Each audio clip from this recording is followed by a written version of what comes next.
జయ శ్రీకృష్ణ. శ్రీ పరమాత్మనే నమ. శ్రీమద్ భగవద్గీతలో 2వ అధ్యాయం సాంఖ్యయోగం. భగవద్గీత మొత్తానికి కూడా చాలా ముఖ్యమైన అధ్యాయంగా ఇది కనిపిస్తుంది. ఇందులో శ్లోకాలు కూడా 72 శ్లోకాలు, పెద్దదని కాదు. ఇందులో పరమాత్మ చాలా విషాదంతో నిండిపోయిన ఆ అర్జునుడు, శరణాగతుడైన అర్జునుడికి ఆ శోక నివృత్తి కోసం పరమాత్మను అడిగినప్పుడు పరమాత్మ ఆత్మతత్వాన్ని గురించి వివరిస్తారు. అది ఆత్మతత్వం అంటే అది సాంఖ్యయోగం కాబట్టి సాంఖ్యయోగం అవుతుంది. కానీ ఇందులో మొత్తం భగవద్గీతలో పరమాత్మ చెప్పిన అన్ని అంశాలు కూడా సూచనప్రాయంగా ఇందులో చెప్పబడ్డాయి. ఒక రకంగా చెప్పాలంటే ఉపోద్ఘాతంలాగా ఈ అధ్యాయం కనిపిస్తుంది. అలాగే చివరికి వచ్చేసరికి బ్రాహ్మ్య స్థితి అనేది జ్ఞానులకి ఎలా ఉంటుందో కూడా పరమాత్మ చెప్పారు. ఇది సంజయుడి దీంతో సంజయ్ ఉవాచ అని సంజయుడి శ్లోకంతో మొదలవుతుంది. ఎందుకంటే అర్జునుడు అలా కూలబడిపోయాడు రథంలో అని కిందటి అధ్యాయంలో పూర్తి చేసి సంజయుడు ఈ అధ్యాయంలో తంతథా కృపయావిష్టం అశ్రుపూర్ణ కులేక్షణం విషేదంతమిదం వాక్యం ఉవాచ మధుసూదన అని ధృతరాష్ట్రుడితో చెప్తున్నాడు సంజయుడు. ఈ విధంగా కరుణాపూరిత హృదయుడైన అర్జునుడు కళ్ళల్లో అశ్రువులు ఉన్నాయి, అతని వ్యాకులపాటిని శోకాన్ని తెలుపుతున్నాయి. అలాంటి అంత శోకతప్తుడైన అర్జునుడితో శ్రీకృష్ణ భగవానుడు ఇలా అన్నాడు అని 2వ శ్లోకంలో శ్రీ భగవాను వాచ అని కుతస్త్వా కష్మలమిదం విషమే సముపస్థితం అనార్యదుష్టం అస్వర్గ్యం అకీర్తికరం అర్జున. పరమాత్మ ఇలా అంటున్నారు, అర్జున ఇదేంటి తగని సమయంలో నీకు ఈ మోహం ఎలా వచ్చింది? కుతస్త్వా కష్మలమిదం, ఇది ఈ సమయానికి రావాల్సింది కాదు. ఇది ఆర్యుల చేత ఆచరించబడేది, శ్రేష్ఠుల చేత ఆచరించబడేది కాదు. అలాగే పోనీ స్వర్గాన్ని ఇస్తుందా అంటే అది ఇవ్వదు. పోనీ నీకు కీర్తిని ఇస్తుందా అంటే ఇలాంటి ఆలోచన విధానం నీకు కీర్తిని కూడా కలిగించదు అని 3వ శ్లోకంలో క్లైబ్యమ్మాస్మ గమః పార్థ నైతత్వయుపపద్యతే క్షుద్రం హృదయ దౌర్బల్యం త్యక్తోత్తిష్ట పరంతప అన్నారు. ఈ శ్లోకాన్ని స్వామి వివేకానంద్ అంటారు, భగవద్గీత మొత్తం అంతట్లోకి ఈ శ్లోకం ఆణిముత్యం అని చెప్తారు. ఎందుకు అంటే పరమాత్మ అర్జునుడితో చెప్పినట్టుగా మనకి చెప్తున్నారు. ఎందుకంటే ఓ అర్జున, పిరికితనానికి లోను కావద్దు, ఇది నీకు ఉచితం కాదు. ఓ పరంతప, తుచ్చమైన నీచమైన ఈ హృదయ దౌర్బల్యాన్ని విడి దాన్ని వదిలేసి యుద్ధానికి నడుం బిగించు అని రైజ్ రైజ్ అని చెప్పారు పరమాత్మ. అని చెప్తే అర్జునుడు అలా నువ్వు యుద్ధం చెయ్యి అని పరమాత్మ చెప్తే అర్జునుడు నేను ఎలా యుద్ధం చేస్తాను అని అంటున్నాడు 4వ శ్లోకంలో. కథం భీష్మ మహాసంఖ్యే ద్రోణైతే మధుసూదన ఇషుభి ప్రతియోత్స్యామి పూజార్హ వరిసూదన. ఓ మధుసూదన, భీష్మ పితామహుడు ద్రోణాచార్యులు నాకు ఇద్దరు కూడా పూజ్యులు కదా, యుద్ధంలో వాళ్ళని ఎదిరించి బాణాలతో ఎలా పోరాడతాను నేను? వాళ్ళిద్దరు కూడా నేను పూజించుకోవలసిన వాళ్ళు కదా అని 5వ శ్లోకంలో గురువున హత్వాహి మహానుభావాన్ శ్రేయో భోక్తుం భైక్షమపీహ లోకే హత్వార్థ కామాస్తు గురువుని హైవ భుంజీయ భోగాన్ రుధిర ప్రదిగ్ధాన్. ఒకవేళ వాళ్ళతో యుద్ధం చేసి వాళ్ళని గెలిచినా సరే అది నాకు శ్రేయస్కరం కాదు కదా అంటున్నాడు అర్జునుడు. మహానుభావులైన ఈ గురుజనులని చంపకుండా ఉండడం మంచిది, అంతకంటే చంపడం కంటే బిచ్చమెత్తుకొని ఈ లోకంలో జీవించడం నాకు మంచిది, శ్రేయస్కరం. ఎందుకంటే ఈ గురుజనులను చంపి నేను ఒకవేళ రాజ్య సంపదలు భోగాలు అనుభవించినా సరే అవి రక్తసిక్తాలైన భోగాలు అవుతాయి కదా అని, అందుకని నాకు అది ఇష్టం ఉండట్లేదు అన్నట్టుగా చెప్పి 6వ శ్లోకంలో పోనీ మనం గెలుస్తామో వాళ్ళు గెలుస్తారో కూడా తెలియటం లేదు అని నచైతద్విద్మక్కతరన్నో గరీయో యద్వాజయేమయది వానో జయేయు యానేవ హత్వాన జిజీవిషామస్తేవ స్థిత ప్రముఖే ధార్తరాష్ట్ర అన్నారు. అంటే యుద్ధం చేయడం, అర్జునుడు అంటున్నాడు, యుద్ధం చేయడం శ్రేష్టమా లేకపోతే చేయకుండా ఉండడం మంచిదా అనేది తెలియటం లేదు. యుద్ధంలో వాళ్ళు మనని జయిస్తారా లేదా మనం వాళ్ళని జయిస్తామా అనేది కూడా తెలియదు. మనకు ఆత్మీయులైన ఈ ధృతరాష్ట్రుడు కుమారులందరినీ చంపి వాళ్ళందరూ ఇక్కడ నుంచి ఉన్నారు, యుద్ధం చేయడానికి సిద్ధంగా ఉన్నారు, వాళ్ళని చంపి జీవించడం మనకి ఇష్టం ఉండదు కదా అని 7వ శ్లోకంలో కార్పణ్య దోషోపహత స్వభావ పృచ్ఛామిత్వాన్ ధర్మ సమ్మూఢ చేత యశ్రేయశ్చ నిశ్చితం బ్రూహి తన్మే శిష్యస్తేహం శాధిమాం త్వాం ప్రపన్నం అన్నారంటే ఈ కార్పణ్య దోషం, కార్పణ్య అంటే కృపణత్వం, పిరికితనం. నిజానికి అర్జునుడికి పిరికితనం లేదు, ఇప్పుడు ఆ క్షణంలో దీనత్వం ఉంది. ఆ దోషానికి లోబడి ఉన్నాను, నేను నా స్వభావాన్ని కోల్పోయాను, గిలగిలాడుతున్నాను, ధర్మం ఏంటో నాకు తెలియటం లేదు. అందుకని నిన్ను అడుగుతున్నాను, నేను అపృచ్ఛామి అడుగుతున్నాను, చెప్పు నాకు ఏది నిశ్చయంగా ఏది మేలవుతుందో దాన్ని చెప్పు నాకు. ఎందుకంటే నేను నీకు శిష్యుణ్ణి కదా, త్వాం ప్రపన్నం, నీ శరణు పొందాను కదా, నన్ను శాసించు, నువ్వు ఏది మంచిదో అది నాకు చెప్పు అని అర్జున్ అంటున్నాడు అని 8వ శ్లోకంలో, నహి ప్రపశ్యామి మమాపనుద్యాత్ యచ్చోకముచ్చోషణం ఇంద్రియాణం అవాప్య భూమా వసపత్న వృద్ధం రాజ్యం సురాణం అపిచాధిపత్యం. నహి ప్రపశ్యామి, ఈ నాకు తెలియటం లేదు అసలు, బాగా చూడలేకపోతున్నాను నేను. ఈ శోకం ఏం చేస్తోందంటే నా ఇంద్రియాలన్నింటినీ దహించేస్తోంది.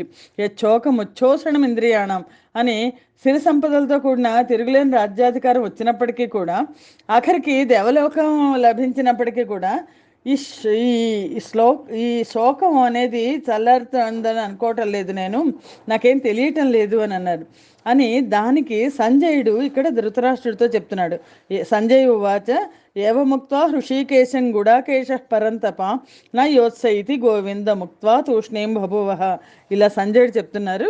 సంజయ్ ఉవాచ అని, ఓ రాజా, ఓ ధృతరాష్ట్ర మహారాజా, ఇలా పలికి తర్వాత ఆ అంతర్యామైన కృష్ణ పరమాత్మతో గుడాకేశుడైన అర్జునుడు, నేను యుద్ధం చెయ్యను అని స్పష్టంగా చెప్పేసి మౌనంగా కూర్చుండిపోయాట. అలా కూర్చుండిపోతే అని అప్పుడు తమువాచ హృషీకేశ ప్రహసన్నివ భారత సేనయోరుభయోర్ మధ్య విషీదంతమిదం వచ. ఓ ధృతరాష్ట్ర, ఉభయ సేనల మధ్య శోక సంతప్తుడైన అర్జునుడిని చూసి శ్రీకృష్ణ పరమాత్మ నవ్వు ముఖంతో, ప్రహసన్నివ నవ్వు ముఖంతో ఇలా పలికారు అని చెప్పి శ్రీ భగవాను వాచ. ఈ శ్లోకం కూడా చాలా ముఖ్యమైన శ్లోకం. అశోచ్యానన్వశోచస్త్వం ప్రజ్ఞా వాదాశ్చ భాషసే గతాసూన గతాశోశ్చ నాను శోచంతి పండితాః. పరమాత్మ ఏం చెప్తున్నారంటే, అర్జున, అశోచ్యానన్వశోచస్త్వం, ఎవరి గురించి అయితే శోకించక్కర్లేదో, ఎవరి గురించి అయితే దుఃఖించక్కర్లేదో వాళ్ళ కొరకు నువ్వు దుఃఖిస్తున్నావు, పైగా పండితుల్లాగా మాట్లాడుతున్నావు. పండితులైన వాళ్ళు ప్రాణాలు పోయిన వాళ్ళ గురించి కానీ లేదా ప్రాణాలు ఉన్నవారి గురించి కానీ శోకించరు అని 12వ శ్లోకంలో, నత్వే వాహం జాతు నాసన్ నత్వం నేమే జనాధిప నచైవన భవిష్యామ సర్వే వయమతః పరం. ఇప్పుడు నేను కానీ నువ్వు కానీ ఈ రాజులు కానీ ఉండని కాలం లేదు. ఇంతకుముందు మనం ఉన్నాము, మనం ఉండలేదు ఇంతకుముందు అని అనడానికి లేదు. అలానే ఇప్పుడు ఉన్నాము, ఇంకా ముందు కూడా ఉంటాము, అన్ని కాలాల్లో ఉంటాము. శరీరం పతనం అయినంత మాత్రాన నశించము మనమందరం, నీవు నేను ఈ రాజులు ఈ మనుషులు, పూర్వము ఇప్పుడు మున్ముందు ఎల్లప్పుడూ ఉండువారము అని పరమాత్మ చెప్తున్నారు. చెప్పి 13వ శ్లోకంలో, దేహినోస్మిన్ యథా దేహే కౌమారం యవ్వనం జర తథా దేహాంతర ప్రాప్తిర ధీరస్తత్ర నముహ్యతి. వీళ్ళందరూ మరణిస్తే మనం ఉండం కదా అని అంటున్నారు కదా అర్జునుడు.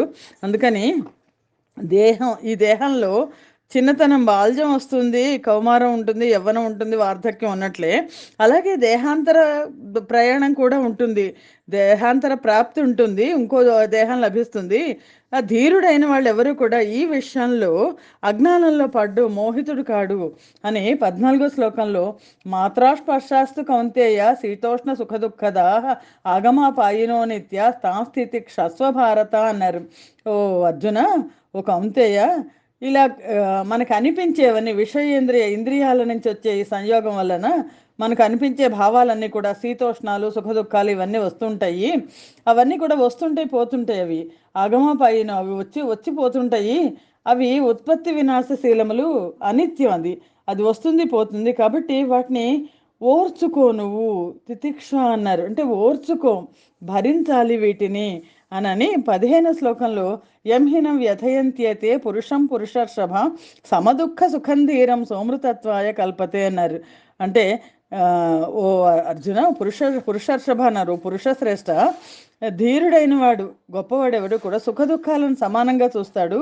అలాంటి పురుషుడు విషయేంద్రియ సంయోగాలు, ఈ ఇంద్రియాల నుంచి వచ్చే ఈ భావాలన్నీ కూడా చెలింపజేయవు.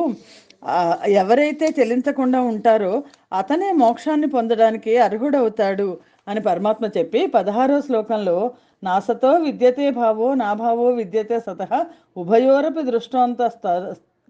దృష్టోంత త్వనయోస్తత్వదర్శిభిః.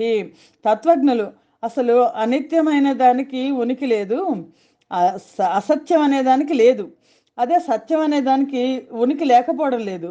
ఇలాగ రెంటి యొక్క వాస్తవ స్వరూపాలను తత్వజ్ఞాని తెలుసుకుంటాడు. ఇప్పుడు ఆత్మ ఉంది అంటే ఉంది, ఒక శరీరం ఉండదు. ఆ శరీరం అసత్యం అయితే ఆత్మ సత్యం అవుతుంది. ఆ సంగతిని ఎవరు తెలుసుకుంటారంటే ఒక తత్వజ్ఞాని మాత్రమే తెలుసుకుంటాడు అని చెప్తూ 17 శ్లోకంలో అవినాశితు తద్విద్ధి ఏన సర్వమిదం తతం వినాశమవ్యయశ్చాశ్చ నా కశ్చిత్ కర్తుమర్హసి. దాన్ని ఎవరు నాశనం చేయలేరు అని చెప్తున్నారు. నాశరహితమైన ఆ సత్యం అంటే ఆ పరమాత్మ తత్వం లేదా ఆత్మతత్వం జగత్తులో అంతా వ్యాపించి ఉన్నది అని తెలుసుకో నువ్వు.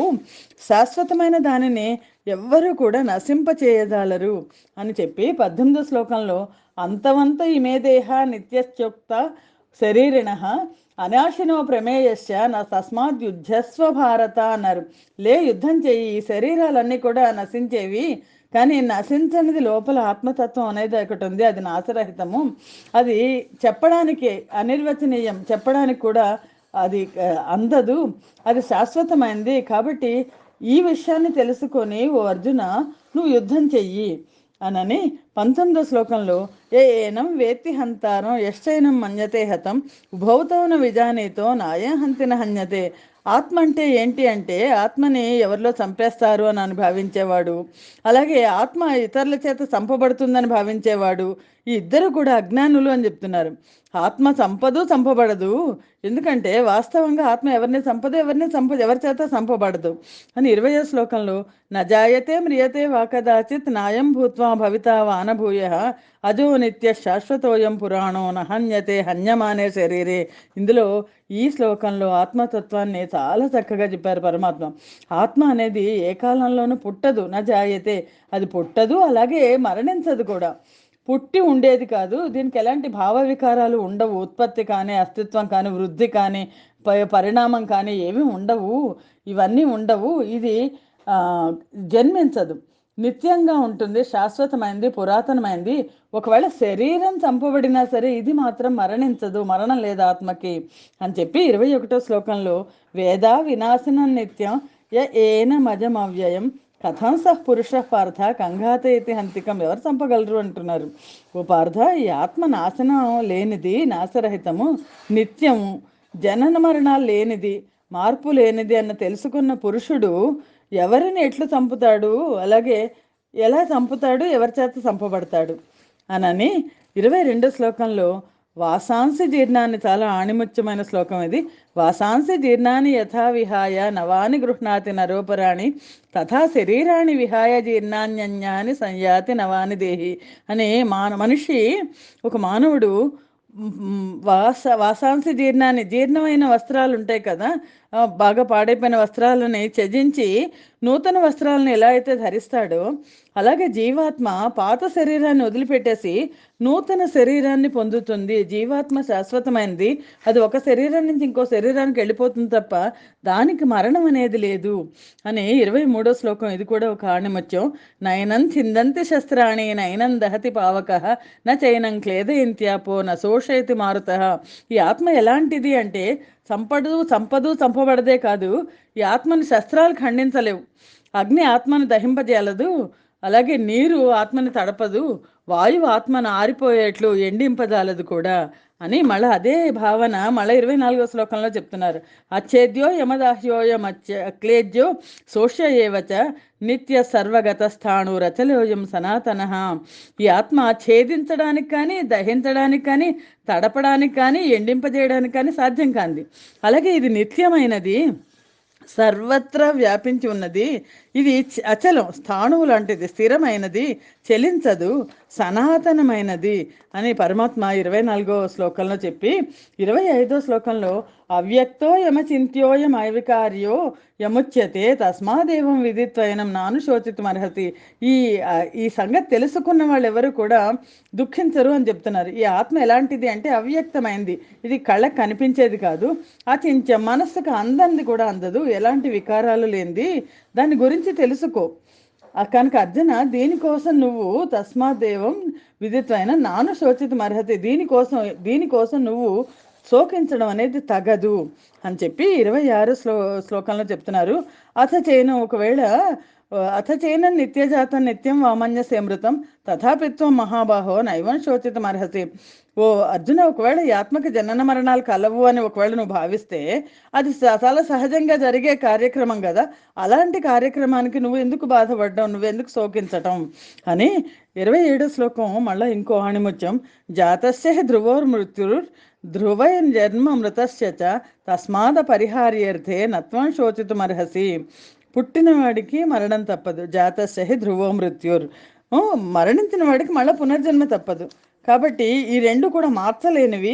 ఇలా అపరిహార్యం అంటే మార్చలేని విషయాలకి నువ్వెందుకు బాధపడడం, ఈ విషయాలు ఎందుకు నువ్వు శోకించడం తగదు అని 27 శ్లోకంలో చెప్పారు. 28 శ్లోకంలో అవ్యక్తాదీని భూతాని వ్యక్త మధ్యాని భారత అవ్యక్త నిధనాన్యేవ తత్రకా పరిదేవన. ఎందుకు ఎందుకు బాధపడాలి అని అంటున్నారు. ఓ అర్జున, ప్రాణులన్నీ కూడా పుట్టుకకు ముందు మన కళ్ళకు కనిపించవు, అలాగే మరణానంతరం కూడా అవి అవ్యక్తాలే, మళ్ళా కనిపించవు. జనన మరణాల మధ్యలో మాత్రమే అవి కనిపిస్తాయి, ఇంద్రియానికి గోచరాలు అవుతాయి.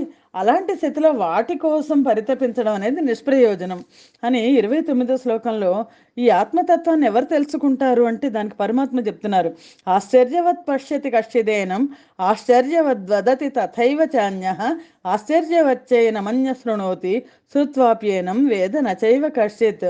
ఎవరో ఒకళ్ళు మాత్రమే దీని గురించి చాలా పశ్యతి, ఇది చాలా ఆశ్చర్యకరమైనది అన్నట్టుగా చూస్తారు. ఇంకొకళ్ళు ఎవరో దీని తత్వాన్ని చాలా ఆశ్చర్యంగా వర్ణిస్తారు, అద్భుతంగా. మరొకళ్ళు ఎవరో దీన్ని ఆశ్చర్యమైన దానిగా, అద్భుతమైన దానిగా వింటారు. కానీ విన్న వాళ్ళల్లో కూడా ఎవరికి, చాలా మందికి దీని గురించి ఏమీ తెలియదు, ఆత్మతత్వాన్ని గురించి తెలియదు అని పరమాత్మ చెప్తూ 30వ శ్లోకంలో దేహే నిత్యం అవధ్యోయం దేహే సర్వస్య భారత తస్మాత్ సర్వాణి భూతాని నత్వం శోచితుమర్హసి. ఓ అర్జున, ప్రతి దేహంలో ఉండే ఈ ఆత్మ వధించడానికి వీలు కాంది, కాబట్టి నువ్వు అందరి గురించి తస్మాత్ సర్వాణి భూతాన్ని, అన్ని ప్రాణుల గురించి నువ్వు బాధపడాల్సిన అవసరం లేదు అని 31వ శ్లోకంలో స్వధర్మం అపి చావేక్ష నవికంపితుమర్హసి ధర్మ్యాద్ధి యుద్ధా శ్రేయోన్య క్షత్రియస్య నవిద్యతే. ఎంతో చక్కగా చెప్పారంటే, స్వధర్మాన్ని బట్టి నువ్వు చేయాల్సిన నీ ధర్మం అంటూ నీకు ఉంది కదా, ఆ నీ ధర్మాన్ని బట్టి నువ్వు అసలు భయపడాల్సిన అవసరం లేదు. ఎందుకంటే క్షత్రియుడైన వాడికి తప్పనిసరిగా యుద్ధం చేయడం అనేది శ్రేయస్కరమైన కర్తవ్యం. అలాంటి కర్తవ్యం తప్ప ఇంకేదీ లేదు క్షత్రియుడికి. మరి నువ్వు క్షత్రియుడు కదా, నువ్వు యుద్ధం చేయాలి కదా, నీ ధర్మాన్ని నువ్వు వదిలిపెడతానంటావేంటి అని. యదృచ్ఛయా చోపపన్నం స్వర్గద్వారం అపావృతం సుఖినః క్షత్రియా పార్థ లభంతే యుద్ధమిదృశం. ఒక క్షత్రియుడికి యుద్ధం వచ్చిందంటే అది చాలా చాలా అదృష్టం వచ్చినట్టే. ఓ పార్థ, యాదృచ్ఛికంగా అంటే అనుకోకుండా తటస్థించింది ఈ యుద్ధం. ఇలాంటి యుద్ధం అదృష్టవంతులైన క్షత్రియులకే లభిస్తుంది. ఇది స్వర్గానికి తెరిచిన ద్వారం లాంటిది. స్వర్గాన్ని, ఎందుకంటే ఎవరి బాధ్యతలను వాళ్ళు నిర్వహిస్తే, ఎవరి ధర్మాన్ని వాళ్ళు నిర్వహిస్తే స్వర్గానికి వెళ్తారు, పుణ్యం వస్తుంది అని. అథచేత్వం ఇమం ధర్మ్యం సంగ్రామన్న కరిష్యసి తత స్వధర్మం కీర్తించ హిత్వా పాపమవాప్స్యసి. నువ్వు చెయ్యను అని అంటే, ఈ యుద్ధం నీకు ధర్మబద్ధం, ఒకవేళ నువ్వు దీన్ని ఆచరించను నేను అని అన్నావనుకో, నీ స్వధర్మం నుంచి నువ్వు పారిపోయిన వాడివి అవుతావు.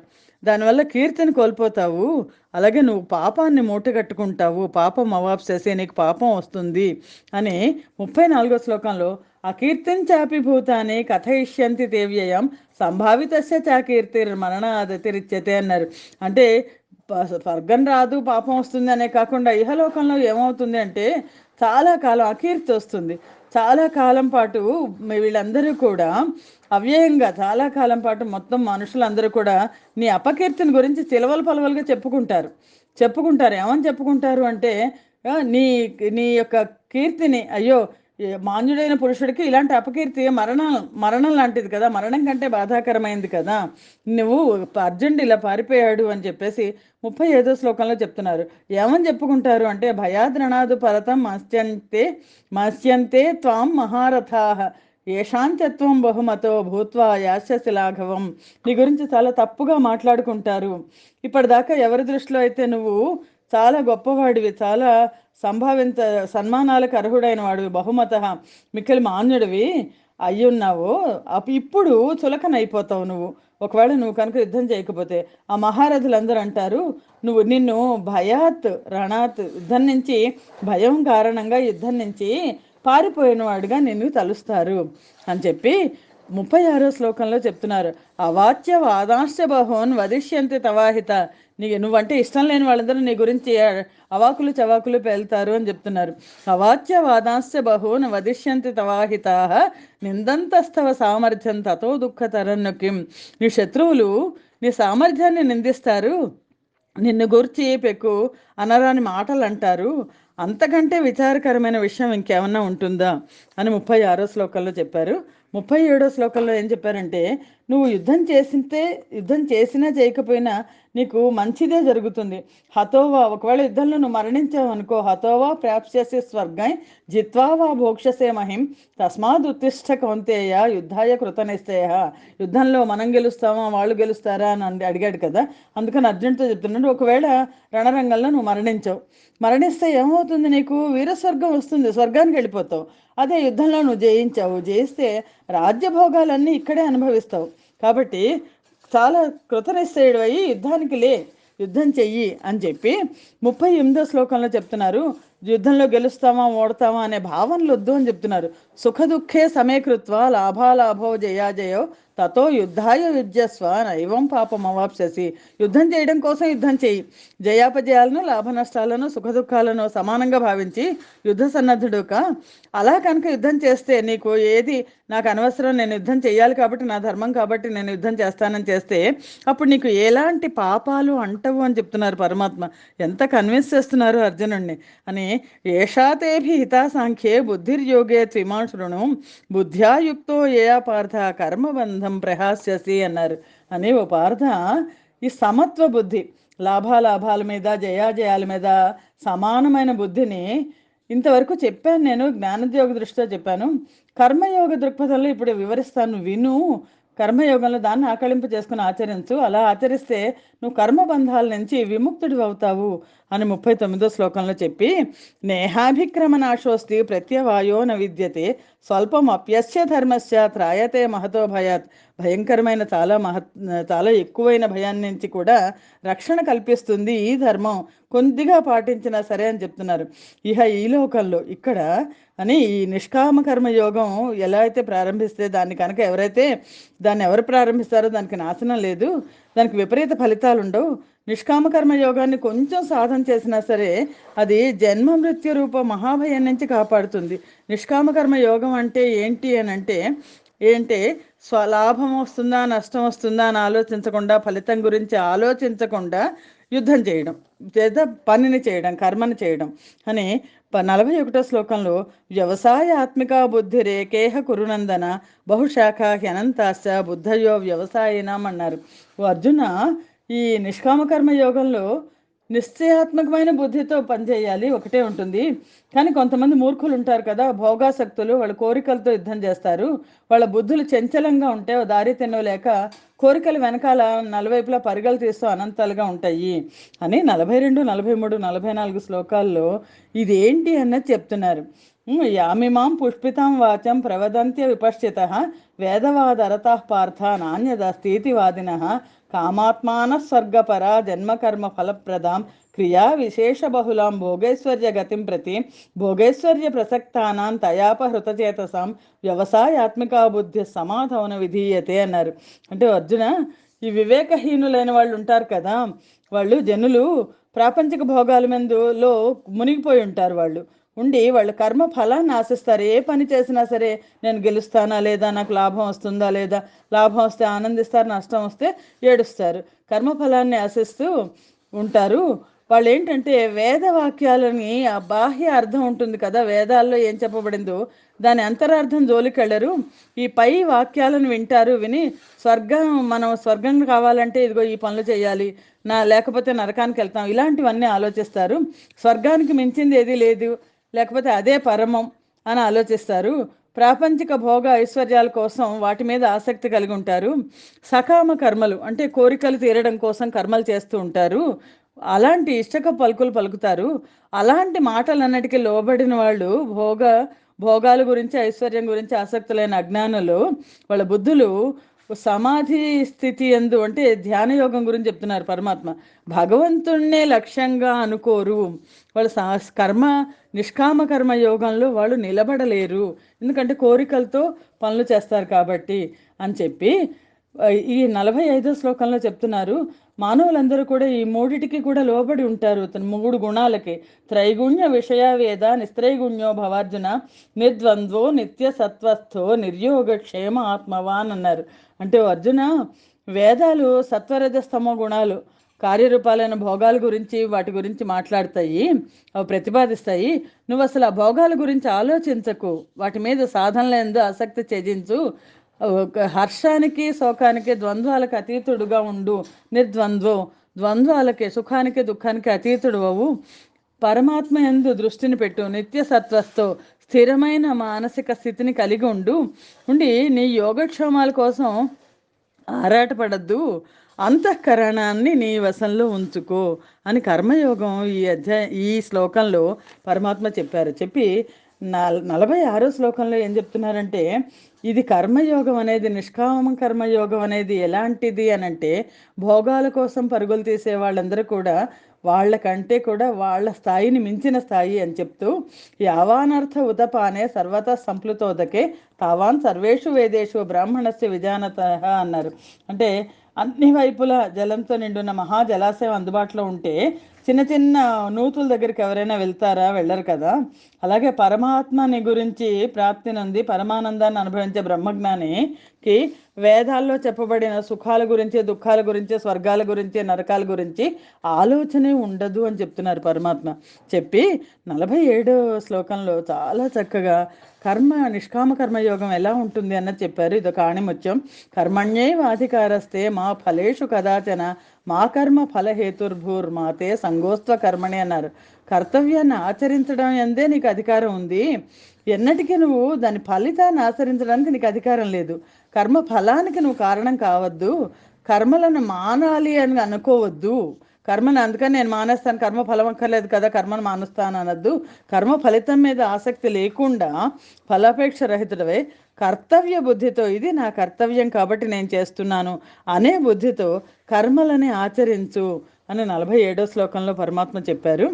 చెప్పి 48వ శ్లోకంలో చెప్తున్నారు, యోగస్థ కురు కర్మాణి సంగం త్యక్వా ధనంజయ సిద్ధో సమోభూత్వ సమత్వం యోగ ఉచ్యతే. ఓ ధనంజయ, యోగస్థితుడివై ఉండి యోగస్థితుడివై ఉండి కర్మలను చెయ్యి. ఆసక్తి, ఎలాంటి కర్మ ఫలితం మీద ఆసక్తి లేకుండా, సిద్ధినా అసిద్ధి, సిద్ధిస్తుందా లేదా సిద్ధించదా అనే భావనలు లేకుండా సమత్వ భావం కలిగి ఉండి నీకున్న కర్తవ్యం, నీ కర్మలన్నీ ఆచరించు. ఈ సమత్వ భావాన్నే కర్మయోగం అంటారు అని 48వ శ్లోకంలో చెప్పారు. దూరేణ హ్యవరం కర్మ బుద్ధియోగా ధనంజయ బుద్ధౌ శరణమన్విచ్చ కృపణ ఫలహేతవ అన్నారు. ఈ సమత్వ బుద్ధి యోగం కంటే సకామ కర్మ చాలా తక్కువ స్థాయికి చెందినది. అంటే కోరికలు తీరడం కోసం చేసే కర్మ చాలా తక్కువ స్థాయికి చెందింది. ఎలాంటి కోరికలు లేకుండా, ఎలాంటి ఫలితాన్ని ఆశించకుండా చేసే కర్మ, నిష్కామ కర్మ చాలా ఉన్నత స్థితికి చెందింది. దీన్ని ఆశ్రయించు, నువ్వు సమత్వ బుద్ధి యోగాన్ని ఆశ్రయించు. ఎందుకంటే ఫలాసక్తితో కర్మలు చేసే వాళ్ళందరూ కూడా వాళ్ళు హీనులు, వాళ్ళు దీనులు, హీనులు, వాళ్ళు తక్కువ స్థాయి వాళ్ళు. ఎప్పుడు కూడా ఫలితాన్ని ఆశించకుండా చేయడం అనేది ఉన్నత స్థితి అని చెప్తూ 50వ శ్లోకంలో బుద్ధియుక్తో జహాతీహ ఉభయ సుకృత దుష్కృతే తస్మాత్ యోగాయ యుజ్యస్వ యోగ కర్మసు కౌశలం అన్నారు. అంటే సమత్వ బుద్ధియుక్తుడై పుణ్యపాపాలను రెండింటినీ ఈ లోకంలో త్యజిస్తాడు, కర్మఫలాలు అంటవు. కాబట్టి సమత్వ బుద్ధి రూపంతో దుఃఖాన్ని సుఖాన్ని సమానంగా చూసే స్థితిలో, లాభాన్ని నష్టాన్ని సమానంగా చూసే స్థితిలో కర్మాచరణ చెయ్యి. అప్పుడు కర్మబంధం నుంచి నువ్వు విముక్తుడవుతావు. కర్మబంధం నుంచి విముక్తుడవడానికి ఇది ఒక్కటే మార్గం అని అన్నారు. అని 51వ శ్లోకంలో కర్మజం బుద్ధియుక్త హి ఫలం త్యక్వా మనీషిణ జన్మబంధ వినిర్ముక్త పదం గచ్చంత్యనామయం అన్నారు. అలాగా ఈ యోగులైన వాళ్ళు, జ్ఞానులైన వాళ్ళు సమబుద్ధియుక్తులై కర్మఫలాన్ని త్యజిస్తారు. వాళ్ళు జనన మరణ బంధాల నుంచి విముక్తులైపోతారు. అలాగే నిర్వికారమైన పరమ పదాన్ని, చివరికి మోక్షాన్ని కూడా వాళ్ళు పొందుతారు అని చెప్పి, ఎంతవరకు అని చెప్తున్నారు 52వ శ్లోకంలో. యదాతే మోహకలిలం బుద్ధిర్వ్యతి తరిష్యసి తదా గంతాసి నిర్వేదం శ్రోతవ్యస్య శృతస్య చ. ఈ మోహంలోంచి నువ్వు ఎప్పుడు బయటపడతావో, ఎప్పుడైతే నువ్వు ఈ మోహం నుంచి, మోహం అనే ఊబిలోంచి బయటపడితే, అప్పుడు నువ్వు ఇంతకుముందు విన్నవి వినబోయేవి అవన్నీ కూడా, ఇవన్నీ కూడా నిన్ను చెలింపజేయవు. ఇహపరలోక సంబంధమైన సమస్త భోగాల నుంచి కూడా వైరాగ్యాన్ని పొందుతావు, నువ్వు నిర్వేదం వైరాగ్యాన్ని పొందగలవు అని చెప్పి 53వ శ్లోకంలో శృతివి ప్రతిపన్నాతే యదా స్థాస్యతి నిశ్చల సమాధావచలా బుద్ధిస్తదా యోగమవాప్స్యసి అన్నారు. అంటే అన్ని మాటలు వింటుంటావు, ఈ పని చేస్తే ఈ పుణ్యం వస్తుంది, ఈ పని చేస్తే ఈ పాపం వస్తుంది, ఇలాంటి మాటలన్నీ వినడం వల్ల అయోమయానికి గురవుతావు. నీ బుద్ధి పరమాత్మ యందు స్థిరంగా ఉండదు. పరమాత్మ యందు స్థిరంగా ఉన్నప్పుడే ఈ నిష్కామకర్మ యోగాన్ని నువ్వు పొందగలవు. అప్పుడు పరమాత్మతో నీకు శాశ్వతంగా ఆ యోగ స్థాయి, సంయోగం, ఆ అటాచ్మెంట్ నీకు వస్తుంది అని చెప్పారు. అంటే అర్జునుడు అప్పుడు అడుగుతున్నాడు 54వ శ్లోకంలో, స్థితప్రజ్ఞస్య కా భాష సమాధిస్తస్య కేశవ స్థితధి కిం ప్రభాషేత కిమాసీత వ్రజేత కిం అన్నారు. అర్జునుడు అంటున్నాడు, అలా సమాధి స్థితుడైన ఆ పరమాత్మ ప్రాప్తి నొందిన స్థితప్రజ్ఞుడు లక్షణాలు ఏంటి, అతను ఎలా మాట్లాడతాడు, ఎలా ఉంటాడు, ఎలా ప్రవర్తిస్తాడు, ఎలా నడుచుకుంటాడు అని అర్జునుడు అడిగాడు. అర్జునుడికి స్థితప్రజ్ఞుడివి కా నువ్వు అని పరమాత్మ అంటే, అసలు స్థితప్రజ్ఞుడు అంటే ఎవరు అని అంటే పరమాత్మ చెప్తున్నారు, ప్రజహాతి యదా కామాన్ సర్వాన్ పార్థ మనోగతాన్ ఆత్మన్యేవాత్మనాతుష్ట స్థితప్రజ్ఞస్తదోచ్యతే. స్థితప్రజ్ఞుడు అంటే ఎవరో చెప్తున్నారు పరమాత్మ. అర్జున, మనసులో ఉన్న కోరికలన్నిటినీ కూడా పూర్తిగా తొలగిపోయి ఆత్మ ద్వారా ఆత్మయందు సంతుష్టుడైన వాడికి, తన ఆత్మలో ఆత్మని చూసుకుంటూ సంతృప్తిగా ఉండేవాడికి, ఆనందంగా లోపల రమిస్తున్న వాడికి పరమాత్మ సంయోగంలాగా ఆ ఆనందాన్ని పొందిన వాడిని స్థితప్రజ్ఞుడు అని చెప్పచ్చు అని చెప్పి 56వ శ్లోకంలో దుఃఖేష్ వాళ్ళకు ఉండే లక్షణాలు చెప్తున్నారు. దుఃఖేషు అనుద్విగ్నమనా సుఖేషు విగత స్పృహ వీతరాగ భయక్రోధ స్థితధీర్ మునిరుచ్యతే. 56వ శ్లోకంలో ఏం చెప్తున్నారంటే, దుఃఖానికి కుంగిపోనివాడు, సుఖానికి పొంగిపోనివాడు, ఆసక్తి ఎలాంటి అటాచ్మెంట్ లేనివాడు, భయము క్రోధము లేనివాడు ఆయన ముని అంటే నిరంతరం మనస్సులో మననం చేసుకుంటుండేవాడు ఆ పరమాత్మని, అతన్ని స్థితప్రజ్ఞుడు అని చెప్పచ్చు అని అన్నారు. 57వ శ్లోకంలో ఎస్ సర్వత్రా నభిస్నేహ, వాళ్ళ ప్రవర్తన ఎలా ఉంటుంది అంటే, ఎస్ సర్వత్రా నభిస్నేహ తత్తత్ ప్రాప్య శుభాశుభం నాభినందతి నద్వేష్టి తస్య ప్రజ్ఞా ప్రతిష్ఠిత. దేని యందు మమతాశక్తులు లేనివాడు, అలాగే అనుకూల పరిస్థితిలో ఆనందం, ప్రతికూల పరిస్థితుల్లో ద్వేషము దుఃఖము లేనివాడు, అలాంటి వికారాలకు లోను కానివాడు ఆయన పురుషుణ్ణి స్థితప్రజ్ఞుడు అని చెప్పచ్చు అని. వాళ్ళు ఏం చేస్తారు అంటే, యదా సంహరతే చాయం కుర్మోంగానీవ సర్వశః ఇంద్రియాణి ఇంద్రియార్థేభ్య తస్య ప్రజ్ఞా ప్రతిష్ఠిత. ఎలా అయితే తాబేలు ఇక్కడ బయట నుంచి ఏదైనా ఒక చప్పుడు రాగానే తన కాళ్ళని తలని లోపలికి లాక్కుంటుంది. తాబేలు ఎలా అయితే తన అవయవాలన్నింటినీ అన్ని వైపుల నుంచి లోపలికి ముడుచుకుంటుందో, అలాగా ఇంద్రియాల నుంచి, ఇంద్రియార్థాలు కనిపించే వాటన్నిటి నుంచి ఉపసంహరించుకుంటే పురుషుడు బుద్ధి స్థిరంగా ఉంచుకుంటాడు. ప్రజ్ఞ స్థిరంగా ఉన్న ఆ స్థితప్రజ్ఞుడు తన ఇంద్రియాలన్నిటినీ కూడా ఉపసంహరించుకుంటాడు, వాటి వల్ల ప్రభావానికి లోనవ్వడు అని చెప్తున్నారు పరమాత్మ. చెప్పి విషయా వినివర్తంతే నిరాహారస్య దేహినః రసవర్జ్యం రసోప్యస్య పరం దృష్ట్వా నివర్తతే. అంటే ఇంద్రియాల ద్వారా విషయాలను గ్రహించని వారి నుంచి ఇంద్రియార్థాలు వైదొలుగుతాయి. ఎవరైతే వాటి గురించి ఇప్పుడు మనకు కనిపిస్తున్నవి కానీ వింటున్నవి కానీ మనం పట్టించుకోకపోతే అవి మన మనస్సు దాకా చేరవు. అలాగే కానీ వాటి మీద ఆసక్తి ఉంటుంది. స్థితప్రజ్ఞుడికి పరమాత్మ సాక్షాత్కారం అవుతుంది వల్ల, కాబట్టి ఆ ఆసక్తి కూడా ఉండదు, స్థితప్రజ్ఞుడికి ఇంద్రియాల ఆసక్తి కూడా ఉండదు అని చెప్పి 60వ శ్లోకంలో యతతోహ్యపి కౌంతేయ పురుషస్య విపశ్చితః ఇంద్రియాణి ప్రమాదేని హరంతి ప్రసభం మనః. మనశ్శాంతిని ఇంద్రియాలు తొలగిస్తాయని చెప్తున్నారు. ఓ అర్జున, ఇంద్రియాలు ప్రమదనశీలాలు, చాలా ప్రమాదకరమైనవి. మనుషుడి మనస్సుని నిగ్రహించడానికి ఎంతగా ప్రయత్నించినా సరే ఆసక్తి పోయేంత వరకు అతని మనస్సుని ఇంద్రియార్థాల వైపు బలవంతంగా లాక్కుని పోతుంటాయి అని తాని సర్వాణి సంయమ్య యుక్త ఆసేత మత్పరః వశేహి యస్యేంద్రియాణి తస్య ప్రజ్ఞ ప్రతిష్ఠిత. కాబట్టి ఆ సాధన చేసే ఆ జ్ఞాని ఏం చేస్తారంటే ఇంద్రియాలన్నిటినీ వశపరుచుకొని వశంలో ఉంచుకొని ఆ పరమాత్మ యందు తన దృష్టిని లగ్నం చేసి మత్పరాయణుడై ధ్యానంలో కూర్చోవాలి. ఇంద్రియాలను వశమునందు ఉంచుకున్న వాని బుద్ధి స్థిరమవుతుంది అని చెప్పారు. చెప్పి జాయతో విషయాన్ పుంస సంగస్తేషోపజాయతే సంగాత్ సంజాయతే కామ కామాత్ క్రోధోభిజాయతే.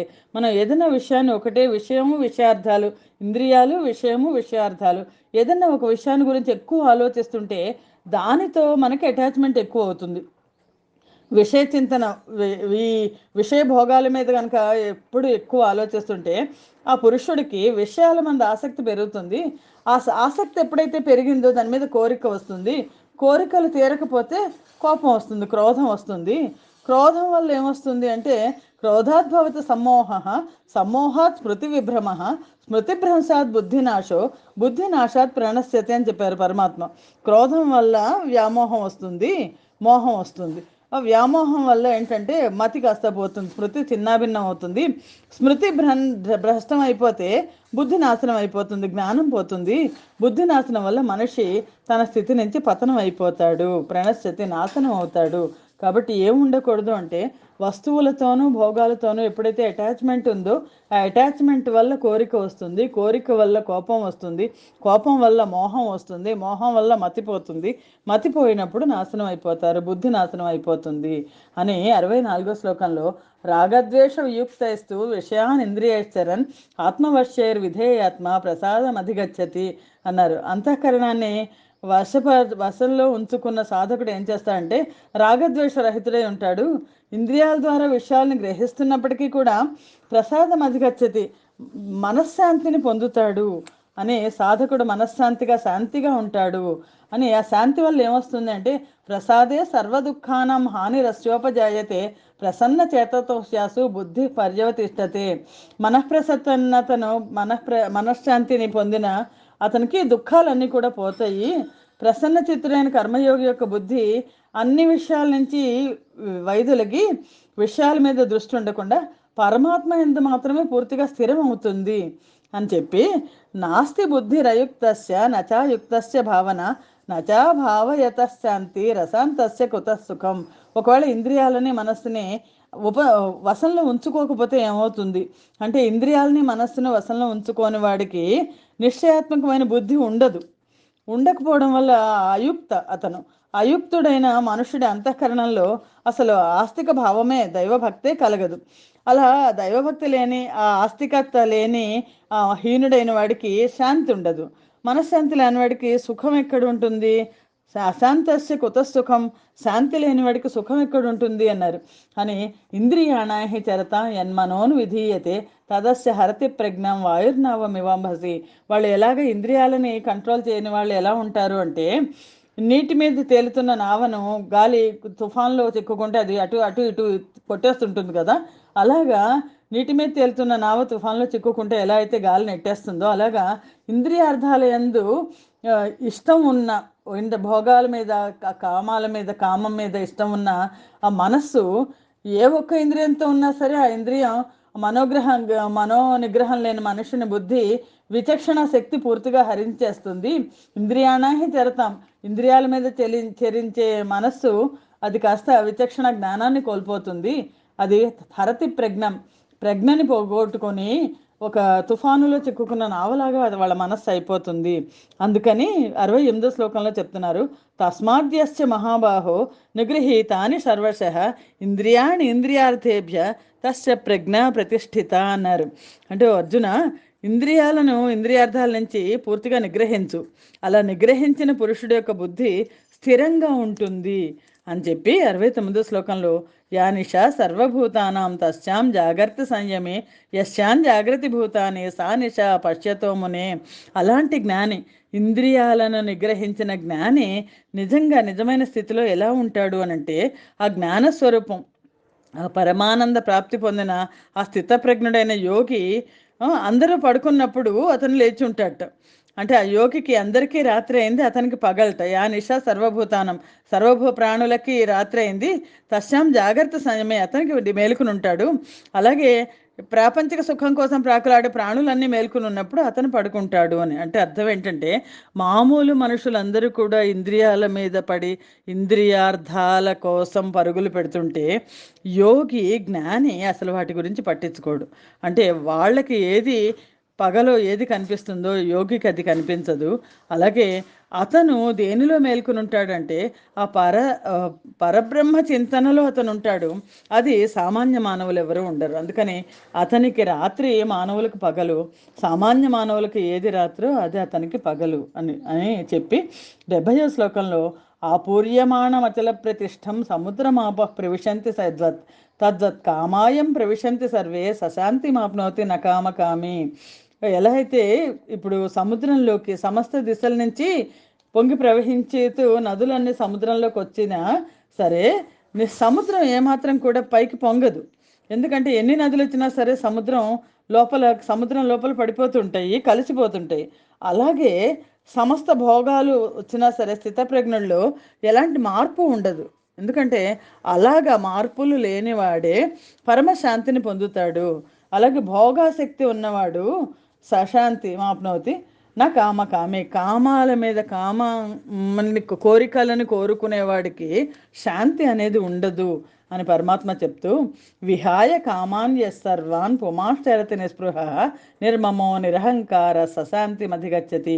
అందుకని కోరికలన్నీ త్యజించి మమత అహంకారం స్పృహారహితుడై చరించు జ్ఞాని శాంతిని పొందినవాడవుతాడు అని చెప్పి అర్జునుడికి ఏషా బ్రాహ్మ్య స్థితి పార్థ, ఓ పార్థ, ఇదే బ్రాహ్మ్య స్థితి అంటే ఇది, బ్రహ్మప్రాప్తి నందిన పురుషుని యొక్క స్థితి ఏంటి అంటే ఇది అని చెప్పి, నయనాం ప్రాప్య విముష్యతి స్థిత్వాస్యామంతకాలేపి బ్రహ్మ నిర్వాణం వచ్చతి. అలాంటి బ్రాహ్మ్య స్థితి పొందిన వాళ్ళు, బ్రాహ్మ్య స్థితి అంటే ఇదే, అలాంటి బ్రాహ్మ్య స్థితిని పొందిన యోగి ఎప్పుడు కూడా అజ్ఞానంలో పడ్డు మోహితుడవడు. అలాగే అంత్యకాలం వచ్చినప్పుడు, ప్రయాణకాలం వచ్చినప్పుడు ఈ బ్రాహ్మ్య స్థితిలో స్థిరంగా ఉన్నవాళ్ళు బ్రహ్మానందాన్ని పొందుతూ ఆ పరబ్రహ్మని గురించే తలుచుకుంటారు, మోక్షాన్ని పొందుతారు అని పరమాత్మ చెప్పారు. ఓం తత్సదితి శ్రీమద్భగవద్గీతాసు ఉపనిషత్సు బ్రహ్మ విద్యాయ యోగశాస్త్రే శ్రీకృష్ణార్జున సంవాదే సాంఖ్యయోగో నామ ద్వితీయోధ్యాయ. సర్వం శ్రీకృష్ణార్పణమస్తు.